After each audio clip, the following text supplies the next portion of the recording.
Today I have the pleasure of sitting down with Dr. Katherine DeOreo Lackritz, MD, Clinical Associate Professor in Obstetrics and Gynecology here at Sidney Kimmel Medical College at Thomas Jefferson University. Dr. Lackritz received a BA at Carleton College, completed her medical degree at University of Vermont, and completed her residency at Long Island Jewish Hospital, which is now referred to as Northwell. She's received multiple awards as a professor, including recently the Jefferson Award for Outstanding Teaching in 2022, Excellence in Teaching, and Distinguished Teaching. As such, she has participated in the development of the curriculum here at SKMC and the structure of education for medical students here at Jefferson. She's also the clerkship director for Obstetrics and Gynecology, and she is a widely loved teacher here at Jefferson for her bubbly personality and strong advocate for student education and patient rights, with much of her published research revolving around those subjects as well. Welcome, Dr. Lackritz. So we always start here with a discussion of statistics, and so I'm just going to get right into the statistics here. Go ahead. So salary. Average salary of a physician is $339,000. Median academic medicine associate/full professor OB-GYN salary is $323,000.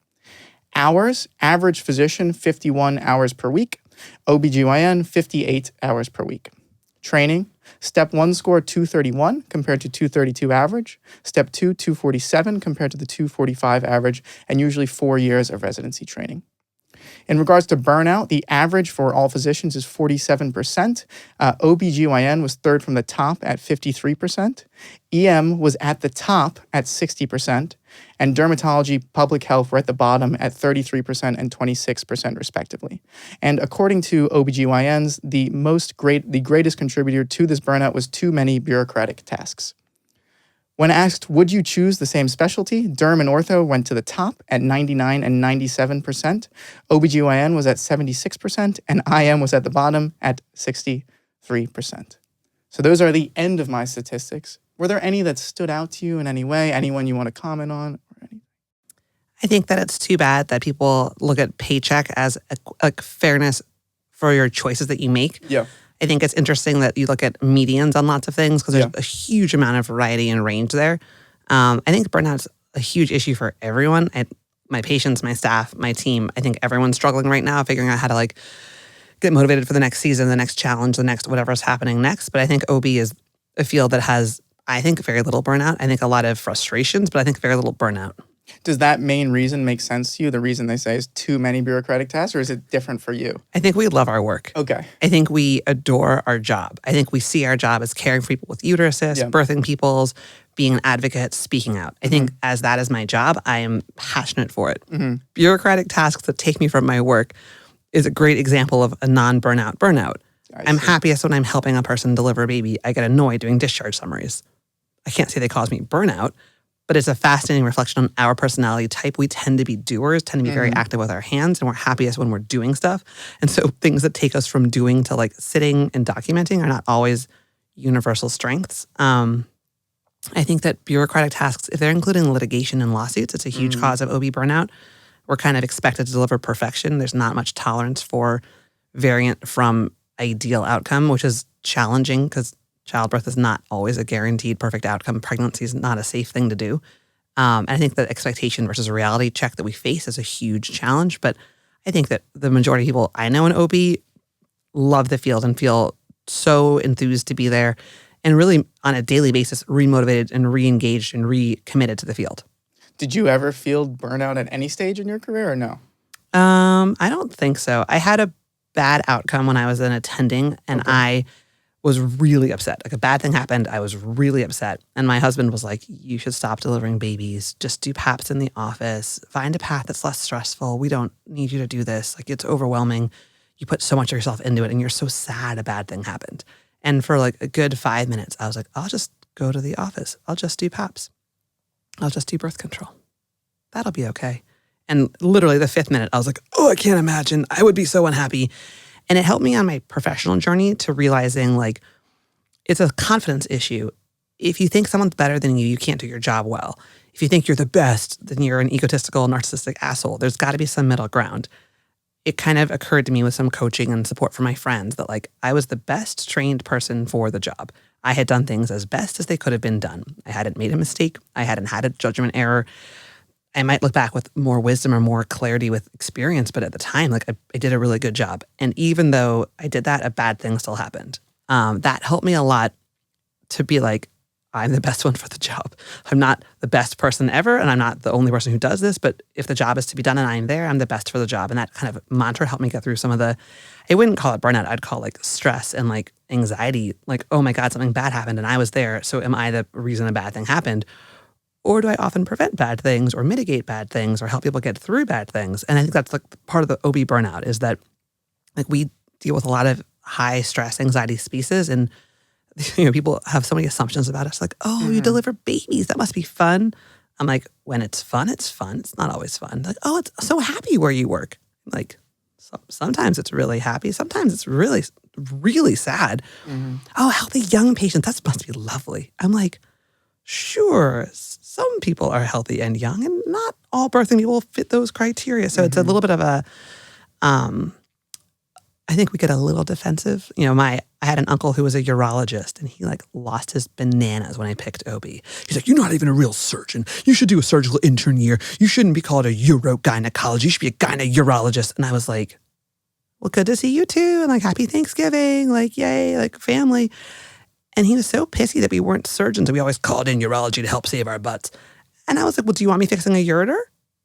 No, okay, you don't. Okay, do you want to take out uteruses all day? Oh, you don't want to do that? Okay. Sometimes we hit ureters and bladders. They're like our next door neighbors in like a townhouse, like we share a wall.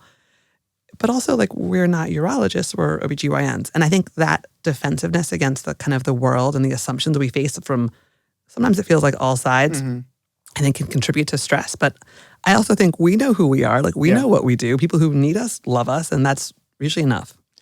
So tell me, what is an OB-GYN if I don't know what an OB-GYN is? A lot of people don't know what we are. So OB-GYN is Obstetrics and Gynecology. Obstetrics is the field of caring for people who are pregnant, desiring pregnancy or recovering from pregnancy. Gynecology is the specialty of people who have uteruses, vaginas, vulvas, ovaries, that space. I always tell the story that gynecology was part of general surgery, and there was a great schism of 1842. I slightly made that up, but I tend to learn more about it. I intend to become an expert. So Gen Surg included Uro, Optho, Ortho, ENT were all part of Gen Surg, and OB was its own thing with a lot of midwifery care, and doctors were kind of figuring out that role and how to step in, and they weren't always doing a great job at all. And then they decided to put OB and GYN together and take GYN from Gen Surg, which is a really logical thing for lots of reasons, but also does separate us in other ways. So you mentioned surgery. Do all OB-GYNs do surgery? All of us in our residency perform surgery extensively. Got it. Okay. All of us to become board certified must perform surgery for our first few years of independent practice. In our practices, people do a lot of different choices of how they choose to practice. So like on labor and delivery doing a C-section, I would consider surgery. Others would not, but like if you're holding a knife and cutting a baby out, I feel like a surgery. If there's a vaginal delivery with a bad laceration that needs to be repaired, like pelvic floor stuff, like that's a form of like repair, a form of surgery. Not all of us do hysterectomies, not all of us do robotic hysterectomies, but some OB-GYNs do robotic hyst 3 days a week. Some don't do hyst anymore. There's a huge variety from minimally invasive surgery, outpatient surgery, abortion care, labor and delivery care, all the way to GYN-ONC, which is a 4-year fellowship after OB that does our most extensive surgical training and our most complicated surgeries. What do you do? So I'm a general OB-GYN or a specialist in women's health. Personally, I was trained for all of the things. My current practice, I do labor and delivery and outpatient. I don't do much GYN surgery at all. Between running the medical students and running labor, like being on labor and delivery, I couldn't find a way to get enough OR days full enough with big cases to keep my skills where I wanted them to be. In residency, I did, I would say, 5 to 10 hysterectomies a week for 20 weeks of every year, and there were 4 years. As an attending in my first 2 years total, I did 6 hysterectomies, so doing 3 a year. But my patients were young and in their 20s, and they did not need hysterectomies. And then those who did need hysterectomies had complicated surgical histories, complicated, issues. It's so many complex patients that I was quickly finding my practice was really limited. When I took over the clerkship, I went from a full-time faculty to only 50% faculty, and I lost one of my OR days, which was what I compromised that I made. Along with having 2 kids and covering labor and delivery on nights, I realized really fast I was much happier as an attending, doing the office and doing labor and delivery, not worrying about the GYN stuff. So I do minor procedures for GYN, but nothing major anymore. Got it. That makes sense. That seems like a good, definite life balance, which I think is a huge thing to think about, right, when you're going into your specialty. So on an average week, do you spend kind of 2 days in the office, 2 days in the hospital, and then no days in the OR, 1 day maybe teaching full-time? Or So my week is beautiful, and I love my week. I'm at the office usually 2 or 3 days a week, depending on the week. I do labor and delivery 1 day a week, and then I teach 1 day a week. I do overnight call 1 weeknight per month and 1 Friday per month. So I take 1 post-call day per month to kind of recover from being on call. And then I have a lot of like admin work, teaching work. I work with the residents a lot. So there's a lot of things that kind of occupy me. But I go to 2 different outpatient offices. And so each day of my week, I go somewhere new and do something different, which I really, really like. I find that is important to me. so when does so let's say it's a labor and delivery day. What time would you get into the hospital? So if I'm the primary labor and delivery, I come in at 7. We get sign out. We do morning report. We run the board, run through the patients, and I sign out at 5 p.m. So 7 to 5. 7 to 5. And then a night attending covers from 5 to 7. Is that call? That's call. That's how we do it as attendings. The residents do night float, but we just do call. You just do call. Okay. And then if something catastrophically goes bad and the residents can't handle it, knock on wood, right? Which I'm sure they can all handle it, but they would need your support for some reason. They would call you and you would come in, and that's what on call is, or no? I'm going to restate it. Okay. When I'm on call, I don't leave the building. I physically won't set foot off of labor and delivery. Got it. Okay. So our on-call is in the hospital, working alongside, seeing every patient, delivering every baby, doing all the surgeries, all the consults, holding it together. We're lucky to have midwife colleagues who also help with our low-risk deliveries. We don't take home call. One of the big reasons I love Jefferson is that when you're on call, you are in the building and sometimes we'll run out to Starbucks, run to get a beverage, but we really don't. I don't leave the floor. I don't leave the hospital. Or if I'm going to step out for a single second, I'll tell my charge nurse and everyone on the floor, I'm going to physically go to pick up the beverage and bring it back to my mouth. That's it. We're really committed to the floor. And that's different because some specialties have home call, right? That's different. Yep. Okay. So other services like medicine, when you're on call for that week, you might take overnight phone calls from the residents and fellows who can't handle complex patients or whatever, but you won't be expected to be up in the hospital all night. But your phone would go off throughout the week. On labor and the way OB-GYN does it, whoever's in-house on call takes all of the calls, all of the consults, all of the deliveries. They run the entire service, which I really love. I really like the sense of ownership and autonomy, and I like that I'm not at home. I worry if I was at home in bed and they're like, oh, there's a problem. I'd be like, I'll be there in 10, but I'd go back to sleep. I hope I wouldn't, but I would worry. I like very much being in the hospital and being held accountable. But also when I'm done, I turn off and I go home and I'm finished. Dude, this is a silly question, but I guess, do you have a special, I should know this really, do you have a special attending phone for the hospital, or do they just call your regular phone? They call my regular phone. They just call your regular phone? Okay. But they don't have to call me. Yeah, because you're there. I'm literally there. The room that I sit in has a computer. I can monitor the floor and the tracings.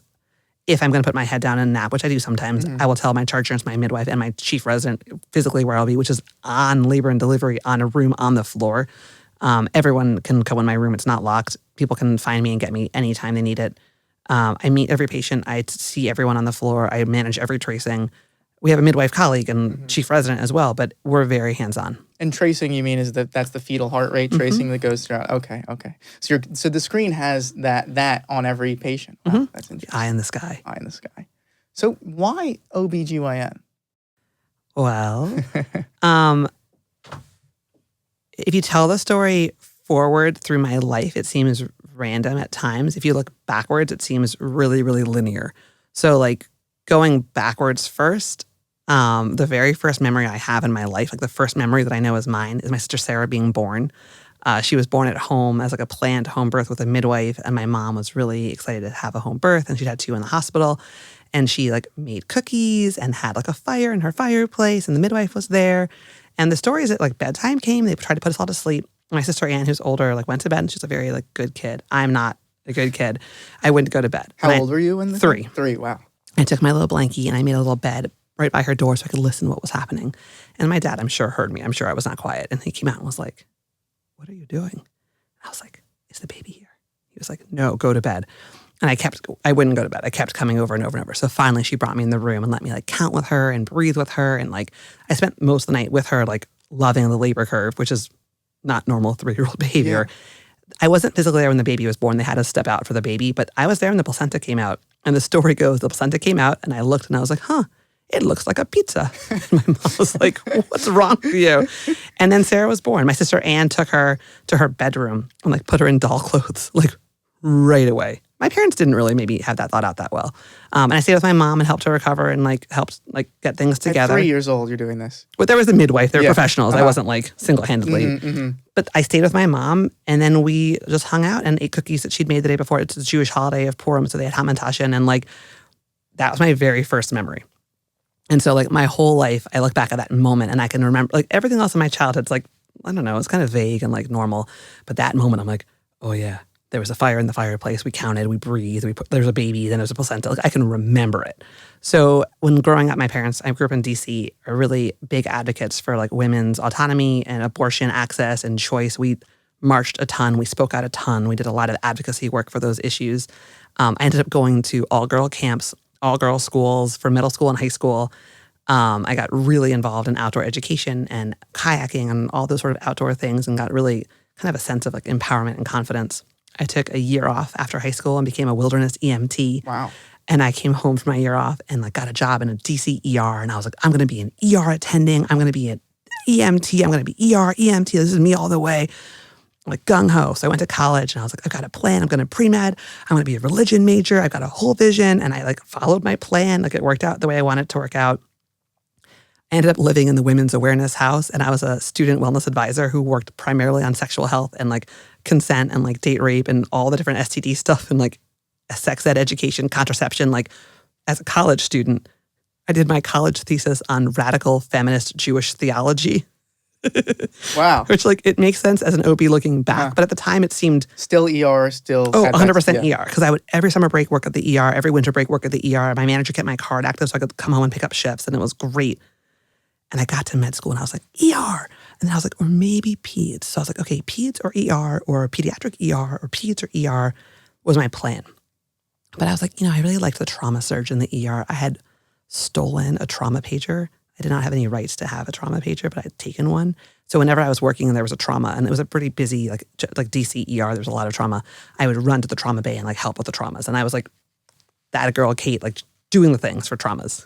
And so I was like, all right, if I'm not ER, maybe I'm trauma surge. I was like, yeah, trauma surge, like so cool. So are you? So you did the EMT, undergrad, all undergrad. So your position in the hospital at that point is like a. Technically, I was called a patient services associate. I was a PSA level 2, I believe. Got it. I didn't take managing well. I was not inclined to follow the duties of my job. But I was an hourly employee. Like I was clocked in, clocked out, and so I was technically like a nurse's aide. I like vital signs, EKGs. I wasn't good with needles, so I didn't really do IVs. But running around the hospital, transporting like radiology, pharmacy, up to admissions, just helping, lacerations, EKGs, like whatever, turning patients, whatever needed doing, like I did it. A useful set of hands. Basically. And like a really enthusiastic one. Like the other PSAs were not pre-med, very active, hyper students who wanted to be doctors. They were like career professionals in their 50s who like worked hard and consistently and diligently, and I was not that person. I was very excited to like have fun and like learn stuff. So med school came, I was like thinking ER, trauma surge, maybe pediatrics. And then I got my OB as my first third year rotation. Like I hadn't requested it first. I didn't want it first. I didn't think about it as a career at all. Like it was nowhere on my list. And the first day I fell like head over heels. I like loved the conversations. I loved the teamwork. I loved the camaraderie. I think having sisters and being at all girls schools and all the work I'd done on like feminist theology in undergrad, I was like, whoa, the OB, like this fits so well. And then that night there was a crash C-section, like a woman needed an emergency surgery. And so they ran down the hall and like helped the baby get out quickly. And it was like a 1-minute C-section, like it was out in a minute. And that like trauma surgery part of me that liked that feeling, I was like, oh, this is it. Like they have the outpatient care, they have the trauma, like they have the triaging and like the emergency style visits, but not an ER, not like that much chaos, like a focused ER, but an ER. And I'm like, and they do trauma surge. Like there's blood and transfusions and emergencies. And it like, I loved it. And that first night, I look back with so much shame. I like out loud prayed. I was like, please send twins. They're like, shut up. I was like, I wish there'd be an abruption. They're like, you just shut your mouth. I was like, triplets would be cool. What about breech extraction? I had like a dream checklist. And the residents were like... This is as a med student. First night as a med student, my first overnight shift, the residents were like, you need to shut your mouth. We don't wish those things upon us. If they happen, we will deal with them, and you will be in the corner out of the way where you belong. So I quickly realized like how to work on the team, how to make it work. And then ever since I picked it, like nothing compared. Like I loved neurology, I loved medicine, I loved surge, I liked everything I did, but OB was my total heart and soul. I have to say, I had a fantastic, similarly to you, my first ever rotation, a first ever time being in the hospital was OB-GYN. And I walked in, expecting, maybe I'd be sitting outside the rooms. Mothers wouldn't want me to be in there because I'm a guy and they'd kick me out. That's fine. But I was pushed right into it. I remember I walked in, the residents like, oh, we're doing a C-section. Do you want to come in? I'm like, I'm in like full suit. They're like, well, you put on scrubs and then you come in. And I was like, okay, I don't know what to do. And then I remember my first memory, I think ever, was like, the inside of someone is really warm because they're like, put your hand in here. And I was like, it is so warm. What is going on? And she's awake over there. What is happening here? It's crazy. I was like, this is amazing. And I strongly thought about OB for a long, long time after that experience because I really had a fantastic, fantastic experience there. I was in it always. I didn't have any relation to what the other, clinical rotations would be like. So this was my impression of what medicine in the hospital was. And I was like, this is crazy. This is fantastic. So to step back, what is wilderness EMT? Are you kind of in the trees, like finding people if they go on hikes search and stuff rescue. like that? Yeah. So my high school, I went to a really special, lovely, private, all-girls, slightly preppy school in D.C. that had a varsity program in whitewater kayaking. And so I got really involved. So you race other people, or how does it work? Like navigating the rapids and just like basically having fun. We didn't do races. We just like did it for fun. Yeah. And so after school every day, we would take a bus to the river, the Potomac River, and kayak until the sun set, and then drive home and like go home and like shower and then like do it again. And so every fall and spring we'd kayak. In the winter we'd do winter kayaking and then do like first aid and search and rescue and go out winter camping in like West Virginia and Pennsylvania, like in the mountains. And so when on my year off, I was going to travel and like work in East Africa. So my parents and I were like, they're like, why don't you do an EMT course before you go? So you have some foundational skills, and it might be a good kind of a career moment to figure out like, are you like, what would you like to do with this? And like maybe give you some direction, because I was kind of clueless at the time, like happily clueless. And so I'd done all this like first aid stuff in high school and like first responder stuff in high school. So the wilderness first aid course was in New Hampshire. There's like outdoor program where you like practice search and rescue, practice carrying heavy things, practice building splints out of logs and shoelaces, and like water purification and altitude sickness and burns and scuba medicine, like all this cool emergency room stuff that when I came back from my year abroad, I was able to use. I didn't ever work as a wilderness EMT. Like I interviewed for 3 jobs as EMTs in like the Bethesda area, but I was like, I don't want to sit in a firehouse and drive an ambulance. Like it's not really my style. So my job at the ER kind of helped me bring it all together. And you did go to Africa for a year? Mm-hmm. Where in Africa did you go? So I lived in Kenya for a year. I lived with a family the first semester and taught in a high school. And then a second semester I did a NOLS program. NOLS is like the National Outdoor Leadership School. It's like a wilderness, like hiking kind of program. So I spent a semester hiking and traveling around Kenya with my course, doing like just like kind of fun, cool stuff. And it was amazing. So did you take any gap years or anything? That was my only gap year. That was the one gap year. Okay. So you were doing kind of in the summertime, I guess you took the EMT course? In August. Yeah. And then September. It was, again, in hindsight. So there was a terrible bombing of the embassy in Kenya in Nairobi in August, and I landed at the city like I think it was maybe a week or 2 later. It was, in hindsight, I'm like, I'm sorry, what did I do? Like, Mom, Dad, they're like, we knew you'd be fine. Like, you're such a good kid. Your good travel skill. Like, you got a good head on. And I had a program that received me and helped me get to like a safe location. But in hindsight, I'm like, maybe the bombing of the embassy wasn't a good time to go to that country. But again, it was before 9/11. It was a very different time in global politics, and people didn't perceive risk, I think, the way we perceive it now. It must have been a great experience, though. I mean, seeing the other side of the world, really, and when you're, I guess, I was 17. I turned 18 in Uganda. Yeah. I mean, and the part of the story that I kind of like, too, I think is important to hear, is that, like, in high school, I was not a good student. I didn't take AP courses. It was a competitive private school, but I didn't, like, go above and beyond. I, barely made it through, but I made it through. And the program for teaching was like, you'll teach English in Kenya. And I was like, I can do that. That sounds like, and live with a family. Like, I was like, that sounds like a great cultural exchange. And like, I'd love to do it. And when I showed up to my school, they were like, you're teaching chemistry and biology. I was like, oh, I'm not prepared for that. And they're like, you are teaching chemistry? That's what we need. And biology. I was like, I can't.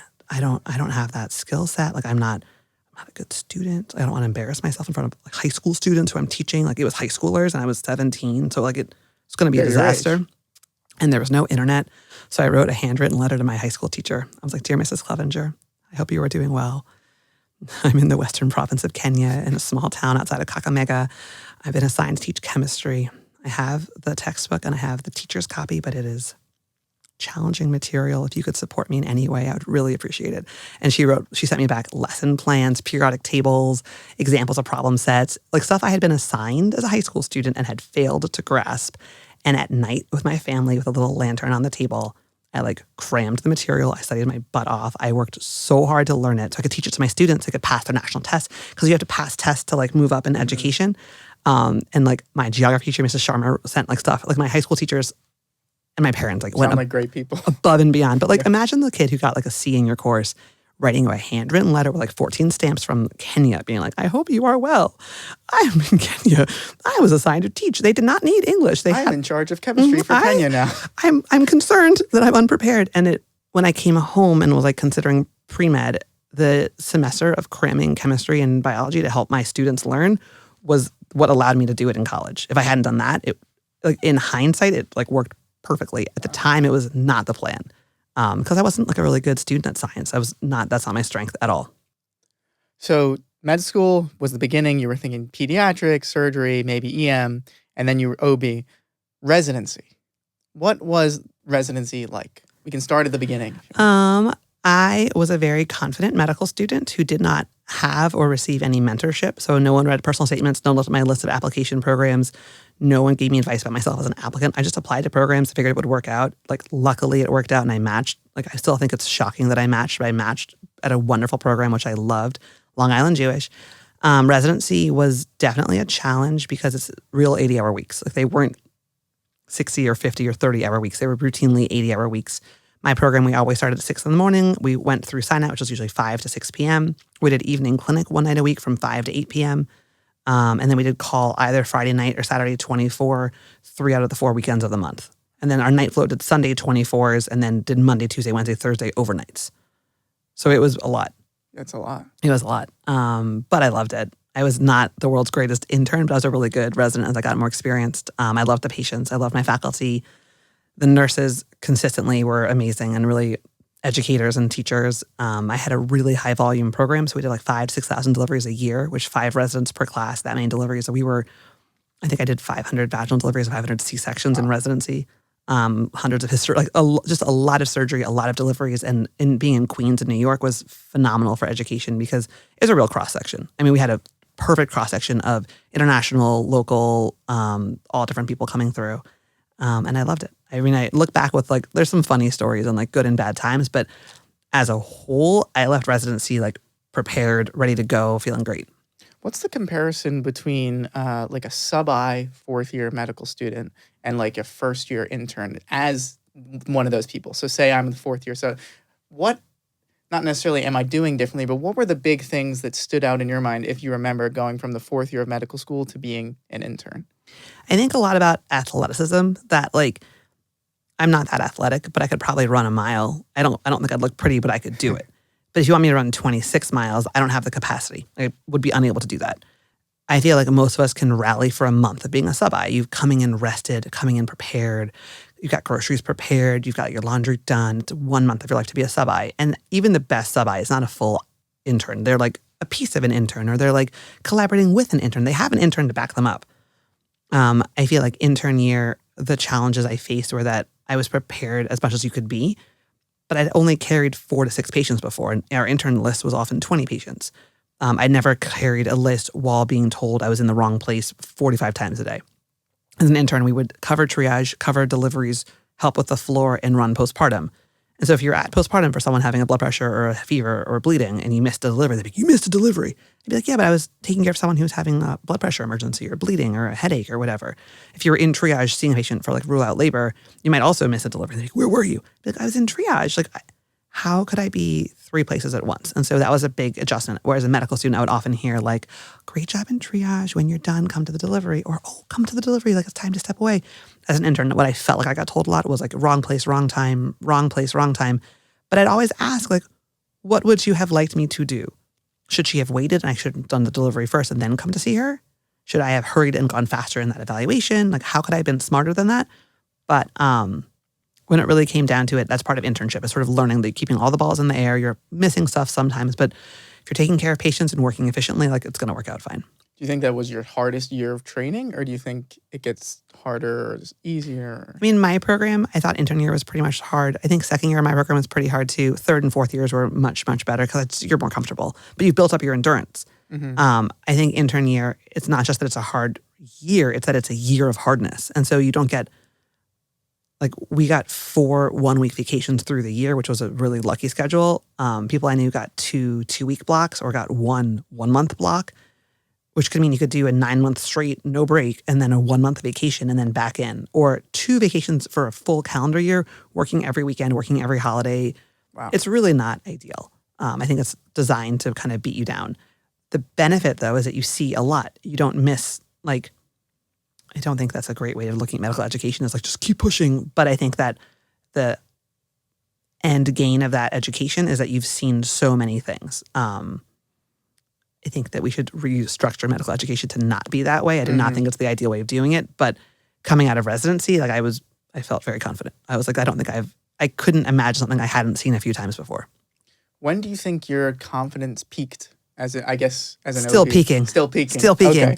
I think that, I mean, it's sort of a joke that, like, you look around for the attending and you realize you're the attending, and you look for, like, the attending you're attending, and you're like, no, you are the attendingest attending. There's a good word. There's no one else. I haven't heard that. Most attendingest attending. That's great. You are the one. I think that there's sort of a sweet spot in people's careers. The first few years, you're just building experience outside of residency. And, like, I always say that, like, med school is to residency the way that residency is to being an attending. Like, they're big jumps, and you have to keep adapting to it.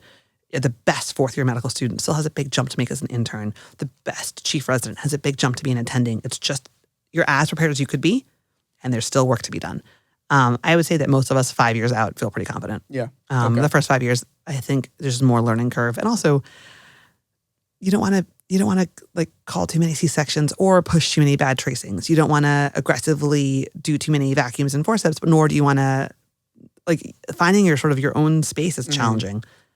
What is push too many tracings? Is that... Like, if the baby is showing D cells, okay, you can tolerate that a lot. Like, the baby's gonna have D cells and be totally fine.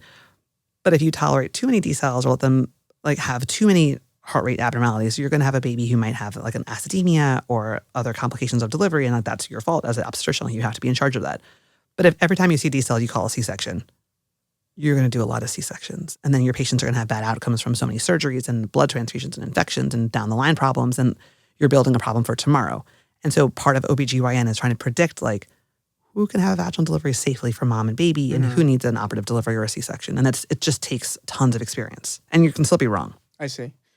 I read a statistic recently, this is kind of jumping off the side a little bit, but the American rate of C-sections seems to be higher than other countries around the world. Do you have any insight onto this? I know nothing about it. I just remember seeing this.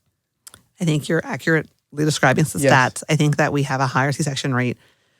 Ooh, I have a lot of thoughts. I have not reviewed the literature recently, but I think that most people imagine labor and delivery as, like, a very pleasurable experience where, like, they labor and then a baby comes out. It's very physical. It requires physical strength and it requires good health coming into it to have the best possible outcome. Women who exercise throughout pregnancy tend to have better cardiac reserve and better cardiac function, better muscle tone. Their pregnancies, their babies tolerate labor better, and they have an easier time delivering children who are normal sized. Women with obesity, women with diabetes, women with blood pressure concerns, women with preeclampsia, with poor food access, socioeconomic stresses, poor prenatal care, chronic stress, fatigue, racism, preterm labor. There's a huge list of things that contribute to the overall health of our population. Adding that to pregnancy often exposes other issues. That, coupled with the desire for every person, if you ask people in labor, they're like, just take care of the baby. Do whatever is best for the baby. Take care of the baby. And I'm like, well, yeah, but as an obstetrician gynecologist, I don't want to just take care of the baby. Both of you need to come out of here healthy and well and doing your best. And so vaginal delivery is safest for mom and baby both most of the time, but not always. And so it becomes a huge balance of how do we find the path forward? How do we encourage healthy, safe deliveries? How do we support vaginal delivery for everyone who wants to have one? and also acknowledge that our patients aren't always that criteria. They don't always have that resource and that possibility. And even our healthiest, normalest, lowest risk patients can still have bad outcomes. And C-sections aren't always bad outcomes, but there's a lot. So the thing, and of course we're just thinking here and we're tweaking calculation, but the thinking is that maybe more Americans are sicker, and that because that way they're more prone to have the risk profile where a C-section makes sense as compared to maybe some other countries. Does that make sense? I think we have more diverse patients who have more diverse challenges coming into pregnancy. I think that we also have a terrible structure of caring for people who are pregnant and people who are new parents, which I think contributes to some of the issues. There is no leave for pregnancy or childbirth. So people who take leave from work use up days off and sick time that they then can't spend with their babies. And so if you have 6 weeks total of sick time to use, and you take a week off at the end of pregnancy because you're tired and your pelvis is sore and you're contracting and you don't want to go to work because you're exhausted, you will have 5 weeks with your newborn, not 6. Most daycares won't take newborns until they're 6 weeks old. What will you do then? Right? So if you have a patient who is struggling with sciatica or pelvic pressure or just discomforts of pregnancy, I mean, I'm happy to write her out of work. I'm happy to say she shouldn't work or shouldn't be doing manual labor, but they can't always accept that precaution. When you're home with a newborn, most people in most countries give paid leave to parents so they can care for their newborn and recover from childbirth. We don't have that. We don't have a support system for that situation. If there's a complication of delivery, I had a patient a few months ago who after the delivery had a nerve injury and had a hard time standing and walking. It got better, but it was a really challenging recovery for her. And so her husband, who was so sweet, was like, what are we going to do? She can't drive. She can't take care of the baby. Like, what are we going to do? And I looked at him. I was like, you need to take your FMLA leave now and care for your partner and your child. He's like, well, I don't want to. That's a bad time. I'm like, I'm sorry. The plan is you. You are the plan. They had really expected that she would skate through delivery and spend the first 6 weeks of her recovery caring for her newborn. Instead, she needed care and the newborn needed care. And her partner did amazing, stepped up, helped out, all positive things. That shouldn't have to be a conversation. Like, it's striking to me how many women work through pregnancy without pause, including all the OB-GYNs you see. Like, all of us work through our pregnancy until we deliver. We don't take time off, we just work. But that's maybe not the best thing. I see. Although I support people's choices, they can do what they want. We have no support. And the reason is because I'm just ignorant of many of these things, but there's a 6-week standardized time off recovery that people get for pregnancy and delivery and things like that. No. It's 6 weeks for medical disability for delivering a child. Medical disability for delivering a child. It's the FMLA. Okay. So it's a universal protection of your job, which 6 weeks are paid and 6 weeks are unpaid. Most of us can't afford 6 unpaid weeks in our annual budget. And not all jobs offer FMLA leave, so some jobs don't offer any leave. So it depends on the state you're in, the job you have, the insurance you have, your family structure, your job structure. If you get leave, if you get paid leave, how much leave you get. Yeah, I see. Okay. To sidestep again, if I gave you $100 million today. Thank you. You're welcome. Would you A, continue working full-time? Yes. B, switch to part-time? C, stop working entirely? Or D, pick another career? Oh my God, I would keep working. Keep working full-time. Okay. I mean, I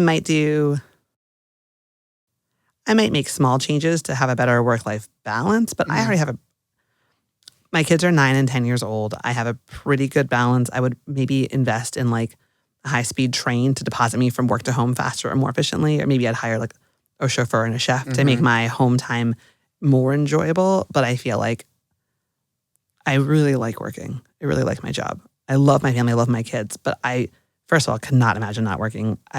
Part-time, maybe, but I'd have to give something up. I couldn't run the clerkship and see patients and cut something out. So would I take a day off a week? Maybe. I mean, it's possible. But I would have a hard time turning my back. I like what I have right now. Yeah. Do you think there was a point in your career where you were the happiest? Is this that point now? Were you more happy when you're a resident, when you're more happy when you're a med student? Or is it it's all happy, it's all part of the journey? I have different, not necessarily levels of happiness, but different types of happiness as I go through? I was really unhappy as a first and second year medical student. Got it. I was very unhappy away from patients. I was very challenged with the curriculum and the materials. I struggled a ton with the science component of it. I didn't do great with memorization. I knew I'd do well in third year and fourth year. I knew I'd do well there, but I knew it was going to be brutal. Step 1 for me was brutal. that was definitely not a happy time for me. My mom and dad got a lot of phone calls from me being like, oh, this is not what I want. This is terrible. But ever since third year medical school, I've been pretty happy. I find a lot of joy with my patients. I mean, talking about like stopping working or working part-time, I view my patients as my friends. I realize we're not friends, but I have a joy of seeing them, connecting with them, helping them, hearing the updates. I find that to be really fulfilling and really meaningful in a way that I find joy from the meaning my work has. So that experience as a third year and a fourth year and as a resident, always been so happy. Different times in my life, there's different stresses, different outside factors, different job set factors. But whenever I'm in a room with the door closed and a patient, like I'm really at my happiest, obviously like at a work context. And so I think that's something that I'm really grateful to have and really lucky to have.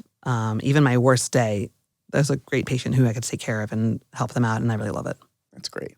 Do you have any advice for, because I know there are probably a lot of other students that were in your same position, you said in that first 1 to 2 years, when maybe it seems like the academics are too much, or you get, of course, the imposter syndrome or something like that. Because you're successful now, you're an attending OB-GYN, you're doing well. Did something help you or push you to be able to make it through those 2 years? Did anyone tell you anything? I've talked about this in the past with other medical students and other contexts. I think it's really important to talk about failures and struggles and kind of normalize how normal all that is. I did the year in Kenya where I taught chemistry and physics, or chemistry and biology, and I struggled, but I did it. In high school, I didn't do any AP classes. So in college, I did my bios, my chems, my biochems, my physics. I did everything one by one by one. And I remember in my bio class, two of my friends were in the class. They were like, oh yeah, I used the same textbook in high school. I'm like, that's called AP Bio. They're like, yeah, I already did that class. I'm like, why are you in this class? This is the beginning class. Like, well, I might as well repeat it and just like shore up and get an easy A. I was like, bastards, like, you're hurting me. I hate you. In chemistry, I was like, okay, I can do this. And I did that, reviewed my high school curriculum real hard. I'm ready for it. And the pace was just like a chapter a night. And I was like, oh man, this is rough. This is bad. And people were all chemistry majors and all working so hard and like breezing through the A's. And I was like, oh, it's brutal. Physics was never my strong suit. I can't even talk about physics without having a little bit of like a cringe. I ended up taking one semester at Georgetown over the summer. I'd go to work 7 to 3 and then do Georgetown afterwards because I just was like, I'll do it all by itself all summer long and I'll like get through it. But I did the one without calculus because I didn't want to do calc too. Like I tried to really choose courses thoughtfully to get through it. And so when MCAT prep came, I had passed every course in undergrad. I hadn't failed a course. I'd gotten a lot of B's, which I was really proud of. I thought that was a real achievement and I was proud of myself. My science GPA was better than it had been in high school. And I was like, that's amazing. Like, I'm so proud of me. My MCAT course was fine, but I didn't really do that much work. I kind of went to the class and listened, but I didn't put the hours I probably should have. But I was like doing my religion major. I was doing other things. I was like having fun. And the MCAT came and I took it and I was like, I'm never taking this test again. I was like, I'm never taking this test again. It's going to be what it's going to be. Whatever the scores I get, I'm moving on. I'm never doing it again. So I met with my pre-med advisor and he was like, you're 3.0 science GPA and you're like below 30 MCAT. It's not going to impress anyone in med school and you shouldn't apply because you're not going to get in. And I was like, this has been a great meeting and I'm not going to follow any of your advice and I'm going to do my own thing. He was like, I want you to be really clear. Don't waste your time and money. It's not going to work. I was like, you have been very clear. I have received the message. I'm not following the advice. Goodbye, sir. Although I was like much nicer. And literally, I was like, thank you for the stupid meeting. Goodbye. And so I applied to like 30 or 40 med schools. I interviewed at 6 and I got on 6 wait lists. And I was really proud about 6 wait lists. And then interviews, good. Right, yeah. Considering I didn't stand a chance. And the 6 interviews and the 6 wait lists was like fine in March and fine in April and fine in May. And then June came and I had graduated college. I didn't have a plan. All my other pre-med friends had made plans. We're going to med school. And I was pre-med, but not going to med school. And I started a lie about myself that I was going to go work at NASA. I was like, I'm going to go work at NASA. They're like, you got a job at NASA? I was like, sure did. Which I picked on purpose to be a big lie. Like I picked on purpose to be like, I don't know what I'm doing next. And on June 24th, I got off the wait list at Vermont. They called me. I had been calling them once a week to check in on the wait list. And I got in and it was so exciting. And my mom and I drove up that weekend, like shopped for apartments. And it was like unbelievably privileged to get in, so lucky, so blessed that they took a chance on a kid like me. But they were kind of right about me not belonging in med school. Like I think, like legitimately speaking, the 3.0 GPA and the barely skating by in the MCATs, when I got to med school, it was brutal. Like what they were worried was going to happen to me, the lack of preparation and the lack of readiness that they had seen in my application was absolutely borne out by the day-to-day struggle I faced. They were trying to shield me from the reality of med school, and I was unprepared to be shielded. I was like, no, I'll just do it. Luckily for me, I made a really good friend in med school named Jen Gillis, shout out. She's a radiologist now. The first test that came, I got a 30% on. And I was crying, and I was like, I don't know what I got wrong. I don't know what I didn't know. I thought I'd worked so hard. I thought I was ready I used my study skills. I thought I was ready. And she's like, well, I have a master's in biochemistry. I can help if you want help. This stuff's easy for me. I was like, I would love that, Jen. So she would run review sessions for me like 4 hours a night. And she would outline the classes and the questions and the things she thought were coming up as themes and the questions they were going to ask us. And she was able to break it down and teach it to me. And she was so generous with her time and so kind to me. Like literally, and we just met when I was crying in the hall. Like we weren't like, she helped me out so much for the first course. And she went out of her way to like show me how she knew the questions and show me what the important themes were because I wasn't catching it from lecture.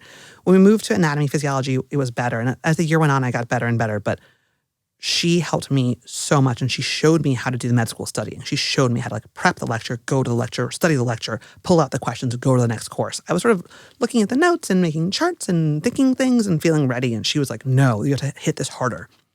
And we used to go to Barnes & Noble in Vermont, in Burlington, and sit at a table. I sat there all day, every day, all the time, studying and charting and graphing and writing out lectures and writing out notes and picking out test questions and trying to prep. We were just like SKMC, I was the first year of a new curriculum. And so all the other students had hand-me-down tests. The first anatomy test, first physio test, they kind of knew what to expect.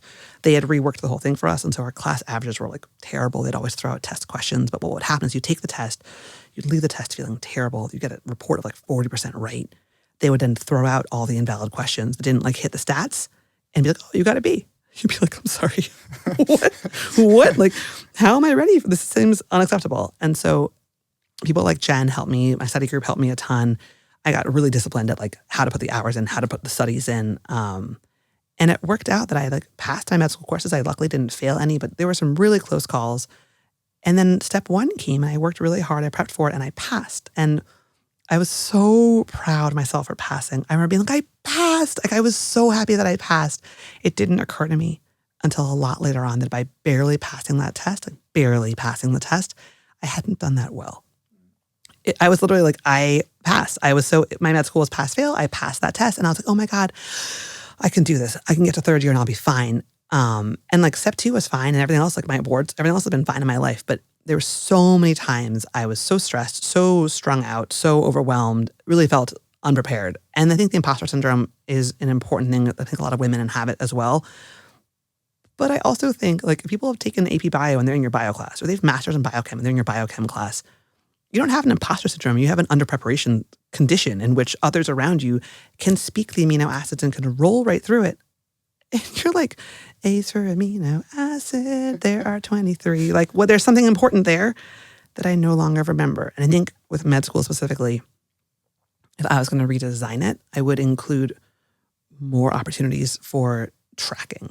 If you've already have a master's in biochem, please don't take the biochem course. Please go and do other things.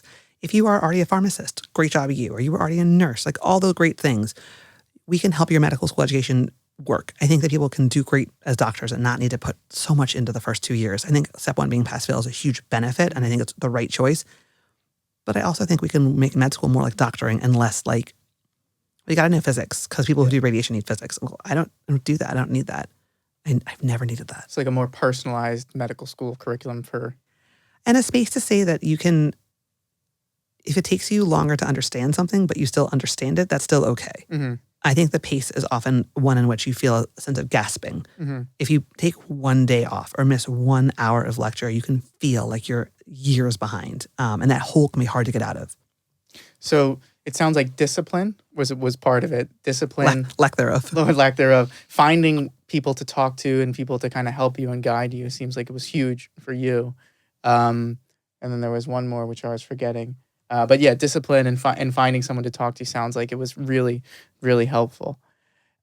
Now, do you have any, I'm trying to think of a nice way to ask this. It's not a bad question. I'm just trying to think, were there any particularly memorable kind of encounters with superiors or like chief residents or attendings or anything like that maybe made you think, oh, I don't actually want to do OB-GYN, or it was never like that? It was always gung-ho. Okay. I'm like the inflatable clown that like you bat me down and I bounce back up with a stupid grin on my face. Yeah. I was really lucky to have great mentors. One of my interns, Margaret, was an intern when I was a third-year medical student. And when I came back as a fourth year as a sub-I, she was delivering her second baby. I got to go to her baby shower, and I got to be there for her recovery from her C-section. And I was like doing rounds. I knocked on her door. I was like, oh, hello. I'd like to come and do rounds if it's okay. And she's like, yeah, come on in, Katie. And I was like, I'm going to ask you all the questions I ask everyone else because I'm going to treat you like everyone else. She's like, yeah, do it.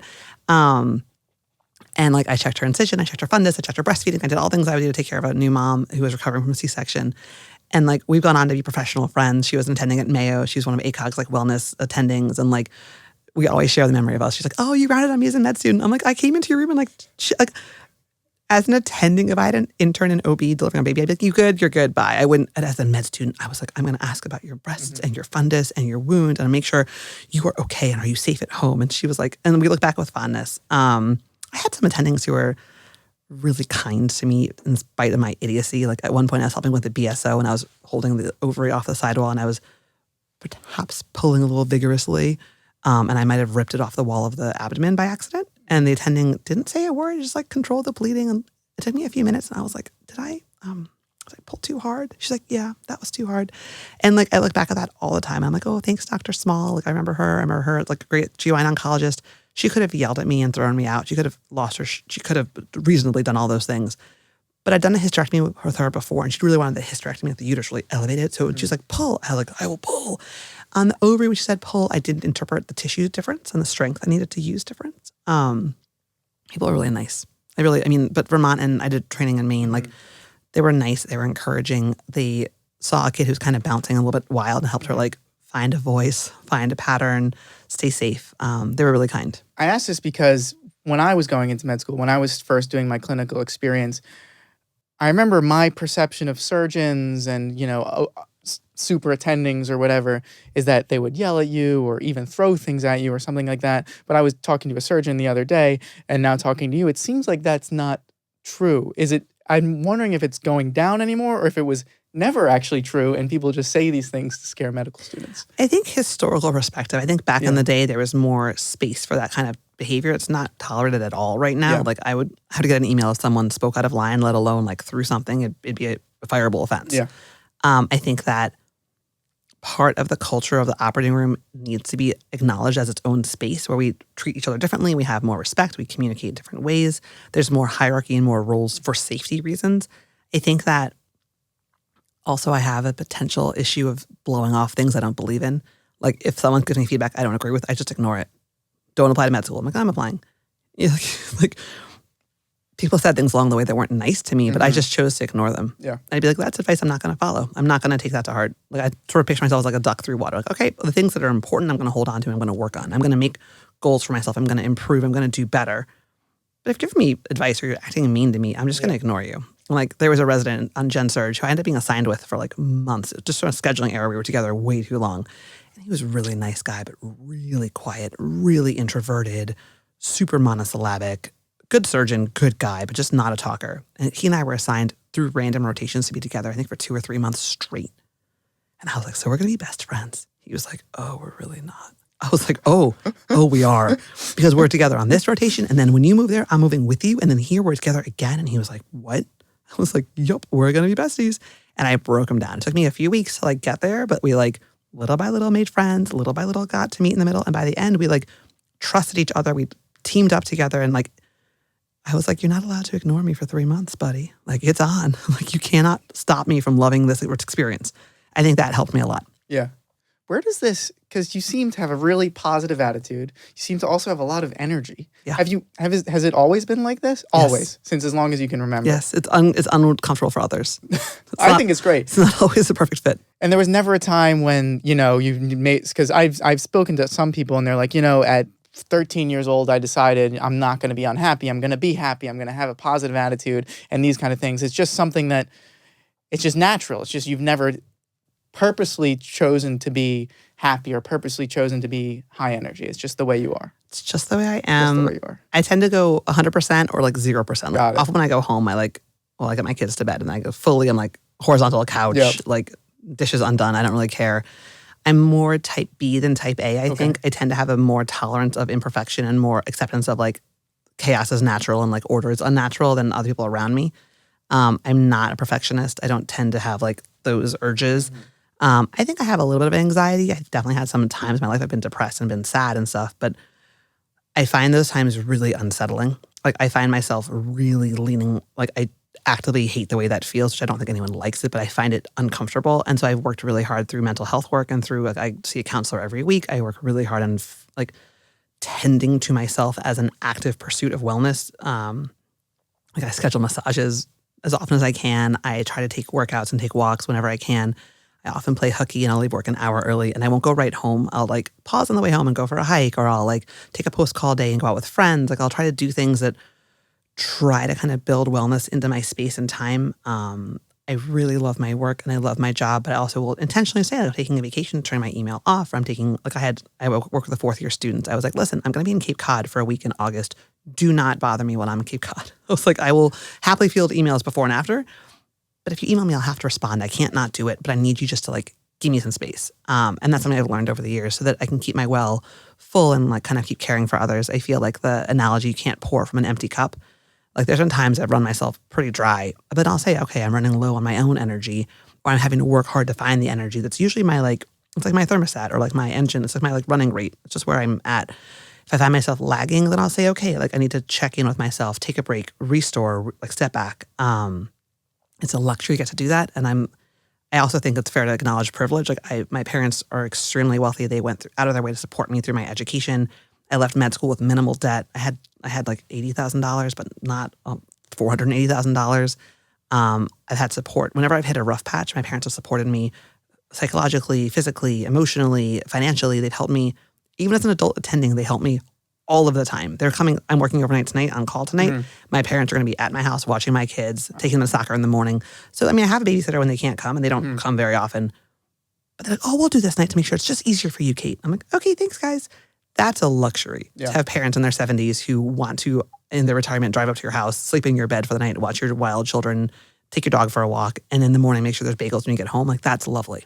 Bagels, that's yeah, bagels. Wellness, I think, is hugely important. And I think as a medical student, and this is nothing against the SKMC curriculum or anything like You're in that. a safe place. I think a lot of times we're told, focus on wellness, and we're given, a tote bag, or we're given a bar or some ice cream, which is great and everything like that.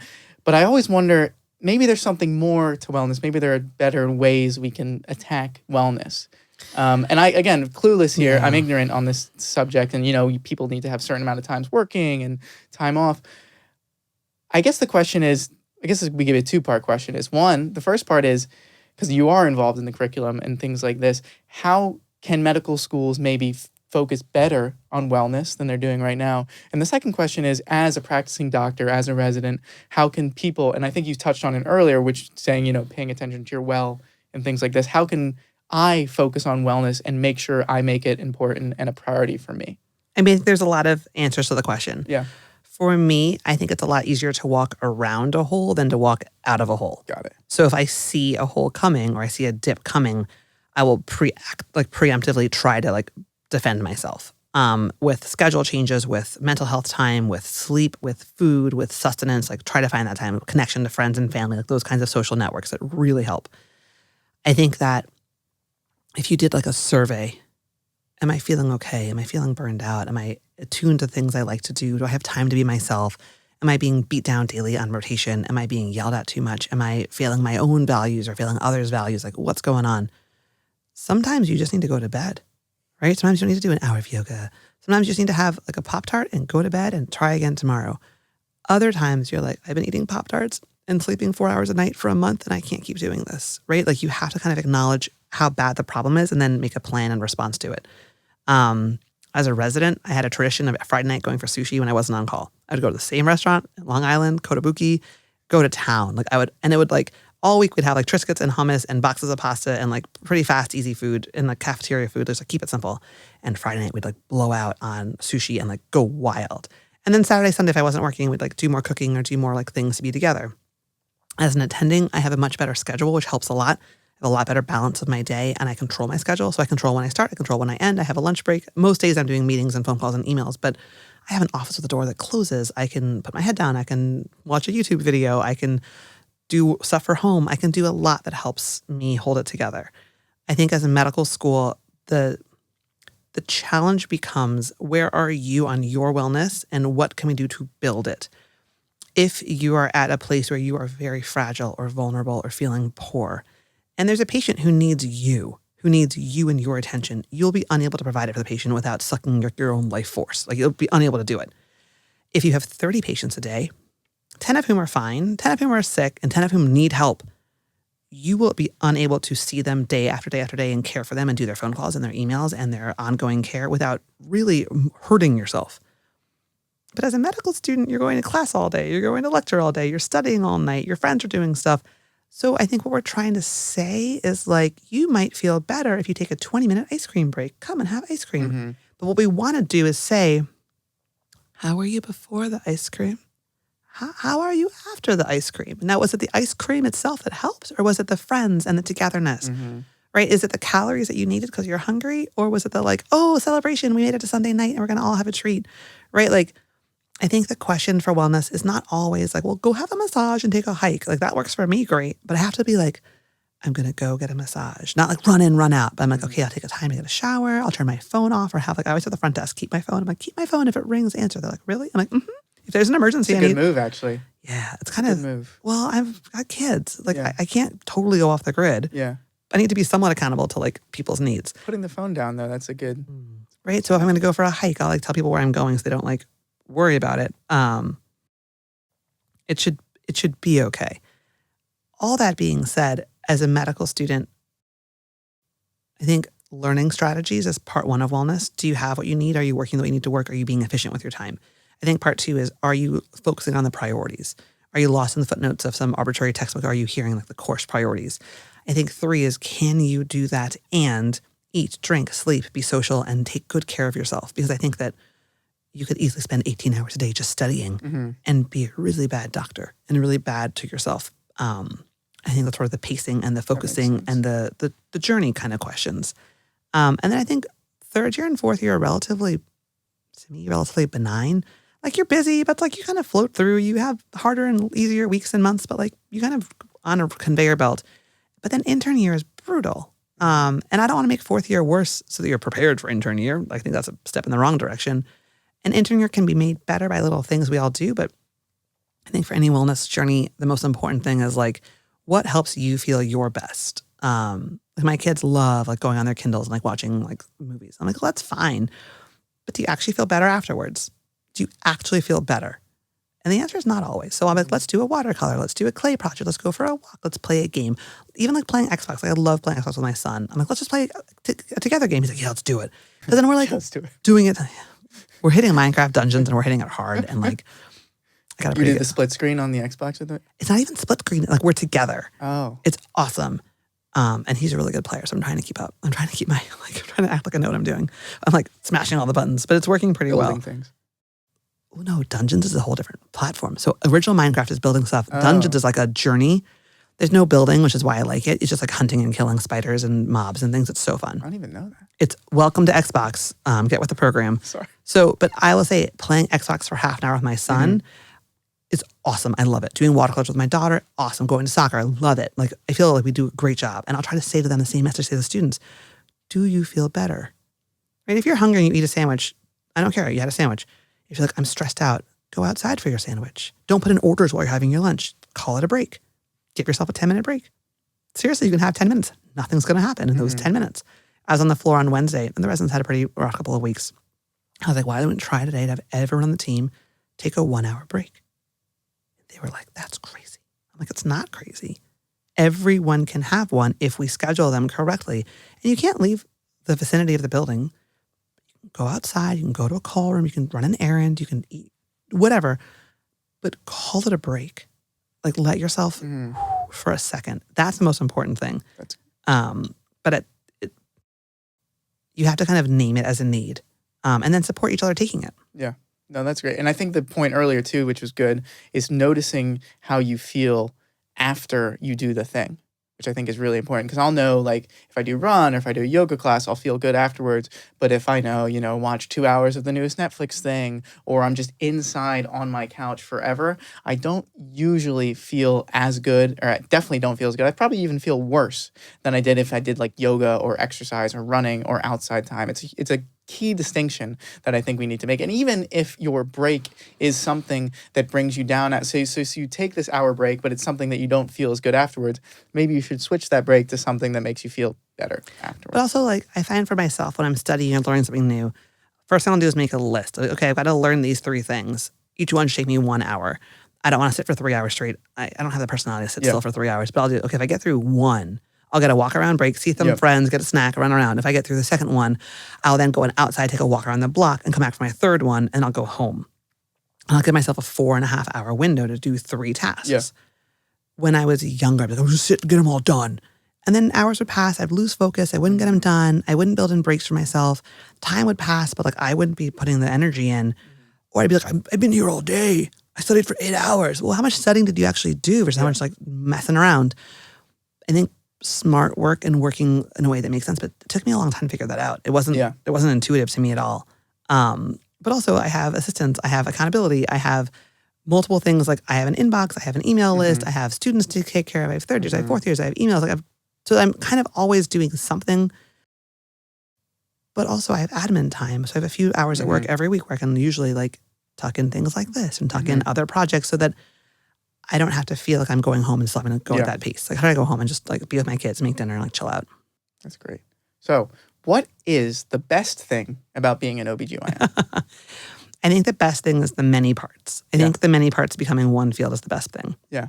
If I had to do just any one thing, I wouldn't like it. If I was just outpatient or just the OR or just labor and delivery or just the students, I wouldn't be as happy. I like the diversity of the spaces. I like the advocacy part of OB-GYN. I think it's really important that What'd you say? Sorry. Advocacy. Advocacy. I have a hard time not speaking my mind. I choose to speak my mind all the time. I like being in a field where that's encouraged and supported. I think that women's health, women's rights, women's control over their bodies, birthing people's rights and like support is an area that could never have enough advocates and voices speaking on behalf of it. So I think that's really great. It's a real privilege to have the job we have. I think of it as a privilege. I don't think of myself as like needed or necessary. I think of myself as an honored. Like I had a patient I delivered on a Wednesday, and she's like, "Thank you for being here." I was like, "It was a privilege. It was an honor. Like it was the best part of my day in work was delivering her child." I don't take that for granted. I think that's something really special about my job. That's fantastic. I have a random question thinking about the new mom talking to you. Do you ever, or I guess I'm assuming you've done this, do you ever kick family members out of rooms? Not usually. Not usually. Okay. Have you Very done rare. If there's a safety concern. A safety concern. Okay. So if patients are unsafe, if their family members are unsafe or making others feel unsafe, we have standards of standards, but it's such a big moment. People usually are on their best behavior. And if they're not, usually we can kind of course correct a little bit. And we do a lot of work prenatally to talk about like who's in the room with you and how are they going to support you. Have you ever kicked out like med students or anything like that? Or residents? No? I think like if a student's not feeling well or they're woozy, I might encourage them to go other places to like recover. If a resident's energy is not meeting the room, I might be like, you need to adjust your energy or you need to like find a peer who can do this space. But we're working on building the skill of adaptation. Like there was a patient a few weeks ago who was delivering and like her support person, the patient did not want her support person to see her vagina or her vulva. She did not want them looking at all. So she wasn't pushing that well. And I was like, we got to push here. Like if you're pushing halfway because you don't want them to see anything, like they shouldn't be in the room. If they're going to slow down your delivery, like they shouldn't be here. Like, but we can drape and we can have them turn. We can do things so that you feel supported, but we need to push. Yeah. And then her partner was a little bit like uncomfortable with it, like just stressed out. And it's like a lot to handle. And so the patient was trying to keep everyone else calm around her. And I had to be like, okay, team meeting. We're all on the same team. We're on your team. We're going to help you push out your baby. You're the pusher. All of us are only here to support you. If we're holding you back, we're going to change the team. And like, I was like, I'm not going to leave till the baby's out. We're going to put on a playlist. We're going to push. We're going to have fun. We're going to have a birthday party. We're going to go. But I need everyone on the same page. Yeah. And like, we got the baby out. It was a lovely vaginal delivery. Everyone did great. But it was important to me to identify that the support she needed wasn't the support she was getting. Nothing's wrong with those people. It's their first time doing this. It's not their job to be experts. but they weren't helping her achieve her goal. They weren't holding her back, but it wasn't really working. So a little coaching helps. Yeah, definitely. I asked the question because I have a relative who was his wife was giving birth, and there was a medical student in the room, and the medical student said, what did he say? He said, "Why aren't you pushing harder? It's not that hard." And the attending kicked the medical student out of the room. So that was my rant. That was my rant. I think that's the kind of thing there where the student is not perhaps respecting the environment they're in. Just like me as a student was like, I hope there's triplets tonight. And they were like, shut up. And that student was like, come on, do it. Yeah. And what they probably meant to say was, I want to see this birth. Yeah. I want you to do it. But it came out like, come on. Yeah. Versus like, I know you can. Dig deep. We're here cheering for you. Like there's a way you do it. I see what you mean. I definitely see what you mean. Okay, the counterpoint to what is the best thing about OB-GYN is what is the worst thing about OB-GYN? People passing laws about people's bodies makes me very angry. Got it. Do you want to talk specific laws? Specific laws about uteruses and occupancy. I feel like I could talk about this at length. I'm not an expert, but I'm experienced in lots of ways. We should control our own bodies. You can control your body, and I can control my body. I can write a living will, so if I can't speak my own wishes, they can be followed in my absence of my own voice. And my children, who I'm in charge of, I can speak on their behalf until they're able to speak for themselves with the vaccines they receive, the care they get, what happens to their body. Without my consent, you cannot touch me. I can be bleeding to death and I can refuse your care. I can be choking to death and I can refuse your care. Even if I'm intubated and brain dead and on life support and you want to take my kidneys to donate to someone else, you can't do it without my permission. And if I can't speak, my loved ones can speak on my behalf based on my living will, and they'll know what to do with me, which is also donate my kidneys, right? Or whatever, donate it all. Is that your will? No. Give it all away. But you can't do it without my permission. Just because you want them or someone's dying or sick, you can't have them. They don't belong to you. They are mine. And they can rot in the ground before I'll give them away if I so choose.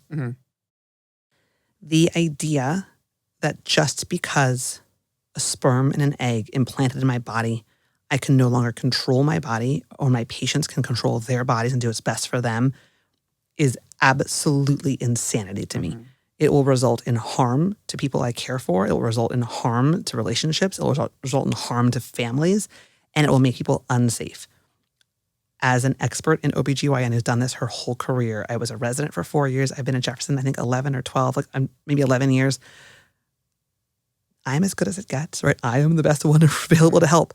And I've seen people die in childbirth. I've seen children die in childbirth. I've seen families torn apart by the devastating outcomes of pregnancy. Despite the best care at the best university hospital with the best experts around, terrible things happen all the time. No one should have to face that unwillingly. And not all pregnancies are through choice. People have assault that leads to pregnancy. Contraception, which is relatively reliable, fails sometimes. Vasectomies fail sometimes. IUDs and tubals fail sometimes. And so this notion that it's a punishment for your choice, or that it's better for everyone for you to carry a pregnancy and you can do adoption as some backup plan, denies and eradicates the important choice of your body and you controlling it. I was very lucky that I chose to be pregnant. I had very uncomplicated pregnancies. I was so lucky to have uncomplicated vaginal deliveries, recovered easily, had great kids. I'm so lucky. And I think as well as anyone knows how lucky I am to have those experiences. They were extremely hard, extremely grueling, and not easy experiences, even as easy as they were. If I didn't want them, if I wasn't happy about them, what would I have done? Right? If that's the only time I've ever been hospitalized is delivering my kids. I only ever had an IV is delivering my kids. How would it have been if I didn't want that experience? How would you carry and take good care of something that you do not want to have or that is dangerous for you? And so I very much am looking forward to helping keep advocating as an OB-GYN, as a spokesperson, as a believer of autonomy, that we should immediately change laws and make rules that protect people's access to choice. Has the overturning of Roe v. Wade affected training of residents and training? Yes, it has. Absolutely. How is it are they because again I'm clueless, ignorant on all these things. Are you not allowed to teach them certain things now, or how does that work? So number one, I'm going to call you out. Stop saying you're clueless. Go learn some stuff. Yeah, you're right. You're 100% right. Go learn some stuff. I need you better than this. Yes. Number two, if you're in a state where abortion is outlawed, as an OB resident, you cannot learn that skill. Okay. The residencies can't teach what's outlawed. So states like Pennsylvania, abortion is still legal up till 24 weeks. We provide abortion care and abortion education and abortion training. Patients who request them, we can help them. We are very lucky to have the university support, the hospital support, our department support. Like, we are a great group. If the election in the fall means there's a Republican governor of the state, they have promised to overturn that law and make abortion illegal in the state. If the state of Pennsylvania no longer does abortion, residents of the state will go to other states to seek abortion care. Jersey and New York and Maryland is where they will go. We will send providers there to help support the need and help support the interest, but that will affect our education for medical students and residents. So that means medical students or residents who train here won't be trained in abortion and things like that. So if they went to another state where it was legal, they wouldn't know what to do. I mean, I'm sure they'd be taught and things like this, but they wouldn't go under the training. Yep. And as abortion becomes stigmatized and becomes illegal in some states, it will still happen. It'll just be less protected. Yeah. Right? There'll be less precaution, less hospital, less access to safety and sterile instruments, less ROGAM if needed, less blood transfusion if needed, hesitation to seek care in emergency rooms so there's complications. We need to keep abortion legal so that we keep it safe. Abortion has been a universal for the history of humanity. People have ended pregnancies for all time for a variety of reasons and a variety of techniques. Keeping it legal keeps it safe and keeps it protected. When it's illegal, it's when bad things happen and bad actors intervene. People do them at home. People do them unmedicated, unsterile, like Googling recipes on the internet, stuff through the mail. It's people who don't want to be pregnant shouldn't be pregnant against their will. We should support legal access for safety and for autonomy of all people. I could go into. So if I'm a medical student and I'm interested in OB-GYN and things like this, how in medical school can I prepare myself to excel as an OB? So for example, match into residency programs I want to go into, or just be a good OB-GYN. I think the best OB-GYN applicant has 3 different strengths. They're clinically strong with communication skills. That can come in lots of different formats, but our patients are vulnerable and they're doing scary things with us by their side. Yeah. So they need to have great communication skills and great compassionate care. Number 2, advocacy. All OB-GYNs need to advocate, not for the same issues, but they need to understand the role of speaking for patients and helping move forward safety for people who are pregnant, people who have uteruses, people who need contraception, to make those things important and accessible. And then 3 is research. The safe care of people who are having babies, the safe care and safe delivery, safe hysterectomies, oncology. There's so much available for research, whether it's education research, advocacy research, whatever piece of it. I think the best OB applicants have a mix of those things. None of them have all 3 of them, but building those skills. So doing work with OB interest groups, doing journal clubs, doing shadowing, I think are all great things to do. Doing research, finding a project you can get involved in, whether it's small or big or OB or not OB related, but something that kind of catches your interest to show you can take a project all the way through. And then finding an issue you're passionate about to be a spokesperson for, I think is a great thing to do. Whether it's encouraging knowledge or change of like rules or whatever the things are going to be, moving those things forward is really important. Passing your classes, doing well on your steps is important. And then developing yourself as a person. So as a program might say, we really want to train high volume surgeons who want to be operating nonstop when they graduate our program. Or a program might say, we're a community hospital looking for really good, committed doctors to be who want to work and live in our community when they graduate residency. So kind of knowing who you are so you can kind of focus your application around those things. Got it. Are there any red flags you see on certain, when people submit their applications, or anything that people should make sure, okay, I shouldn't do this or avoid this or be careful not to have this? I don't think so. I don't think so. I think that, look, I didn't pick OB until my clerkship started. Yeah. All my volunteering and work in med school was ER or pediatrics. That's what I thought was most fun to do. Mm-hmm. I think that just being true to yourself is the most important thing. We want diversity in the field. We want all different people to come into OB. The more different opinions and people we have in our field, the better for all of us. So we're always looking for diversity of background, opinion, training at different places and things. There's no really red flags. Yeah. And many OB-GYNs don't do abortions. Many OB-GYNs are not pro-choice. Many are anti-choice. It's important that they're part of the conversation as well. I don't want anyone to feel excluded or ever feel like they can't share different values than me and still be a great OB-GYN. I think as an OB-GYN, it's hard to imagine functioning without the access to safe abortion. So I think that even if you are personally not going to perform an abortion or personally don't want to help a patient have an abortion, which is totally reasonable, you should be prepared to do great referrals and have a great team around you to support those choices you're making. But I also think that all of us support the diversity of the field is the best thing for the field. And what characteristics do you think makes like a good practicing OB-GYN? So say you're a resident now or an attending. What do you see? I mean, because you've been around a lot of OB-GYNs, you are an OB-GYN, right? What do you see in other people that you're like, oh, I admire this about this person, or I think this person does well as an OB-GYN because this? Are there any certain aspects or characteristics or personality That's a great traits? question. That's a really good question. I think that communication is the most important thing. I think that you can work well with your team and your patient, and communicate clearly is the number one thing. I think that everyone can learn good medicine. Everyone can learn to do good surgery. Everyone can learn to do lots of other things. But if you can't communicate, that's, I think, relatively hard to teach and hard to learn. If your patients don't trust you and you don't trust your team, it's going to be really hard to work effectively as an OB-GYN. Most of us like diversity of our days. Most of us have happy this and that and this and that. So I think that's a good, if you're more like that, I think it's a better fit for OB sometimes. But then I have partners and colleagues who do specific areas of OB with very little variation in their day, and they love it. So in the field, people kind of find their way. Like we have a center for the vulvovaginal health center. Vulvar complaints and vaginal complaints that are usually like chronic itch, chronic pain, BV, yeast, skin disorders, like all different stuff. I am very grateful we have that center. The people who run the center are amazing. What they they do great work with difficult patients who need specialized care. That would be a bad fit for me. I would be very unhappy doing that. But running our triage unit or doing our walk-in clinic, I would love, because it's something different every day. So I think kind of knowing who you are, but also knowing in the field you can find your path. Some of the OB-GYNs who I think are the coolest are the MFMs. They do high-risk pregnancy. They do What is MFM? It's maternal fetal medicine. So they do ultrasounds, high-risk pregnancy, high-risk deliveries, high-risk surgeries. They do a very specialized care.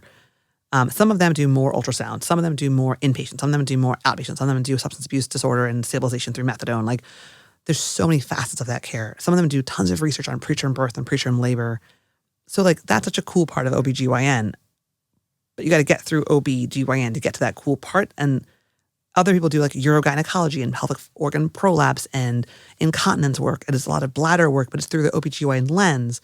Others do adolescent medicine. So it's all kids and teens with OB-GYN issues and concerns. So like in the field of OB, there's something for everyone. Do you see any exciting future directions that OB, I guess more specifically maybe what you're focusing on or what your interests are in the field of OB? Like, is there going to be more robotic surgery in the future of OB? Or are we going to use little nanobots that can actually go in and take out the uterus without any humans touching it whatsoever?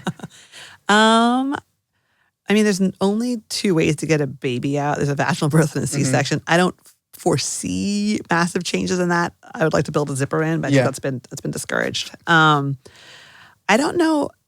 Robotic surgery has been a pretty good part of OB for a while. I think it's a great tool. It's used well to help deliver like fibroids and uteruses and like, cancer surgeries and stuff.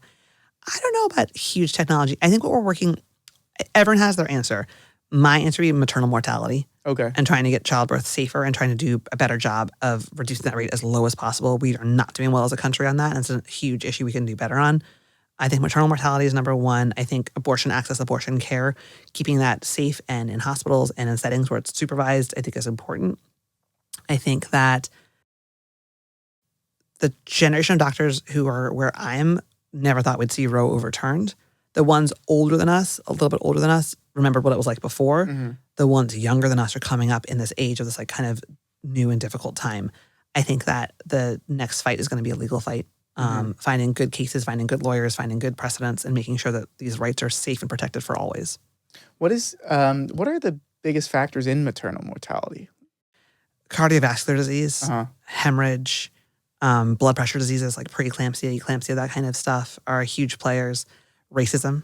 There's an incredibly rate of Black moms dying in this country. We can tie it to all types of different things, but it's definitely a huge part of it. The different issues there and the care issues there. Yeah, those are the big ones. Infection and stroke a little bit, but those are the big ones. Well, this has been amazing, Dr. Lackritz. Thank you so much. You've given me great insight into what it takes to be an OB-GYN, what a successful OB-GYN does, and how I can actually get into and start thinking about becoming an OB-GYN. Is there anything you want to say, anything you want to end with, or anything like that? Anything you want to plug? You have a Twitter, an Instagram, a Facebook, a YouTube channel, Pinterest. Someone was telling me a Be Real. Do you know Be Real? Have you heard of this thing? Of course I know Be Real. I know Be Real. So I'm on TikTok, but it's just my dog. Do you want to post your name? No. You don't? Okay. No, it's my kids do my account. It's just my dog. I would say my things would be, I think everyone should have the privilege of a career that brings them joy. And I think that if you're thinking about your future career, it can be hard to find what's best for any one person. Looking at just intern here, just residency seems like overwhelming, but you should have a long career after that. And your career should bring you joy. If it's not bringing you joy, I think you're in the wrong field. And so I think that I was really lucky that I found OB and lucky that I got into OB and I've been able to succeed in OB. I feel so lucky about all of that stuff. But if a time comes where I don't want to deliver babies overnight anymore, which could happen, I would love to have a field of OB where I could keep working and doing what's passionate for me. For me, I love education. I love the medical students. You guys bring a spark to my eye and joy to my day. But also I like hoping that each of you go into your careers and fields armed with good foundational knowledge of OB-GYN and of women's health needs so that no matter what you go into, you consider how that might affect a family, a woman, a uterus, someone who's pregnant or could become pregnant before you prescribe a medication or do a surgery or other things. Like it's important to have a well-rounded perspective. I think OB-GYN is the coolest field of all. I think that we are really lucky that we get to do. We're really privileged to get to do it. I think that we're making huge strides to make the world a better place through the work that we do.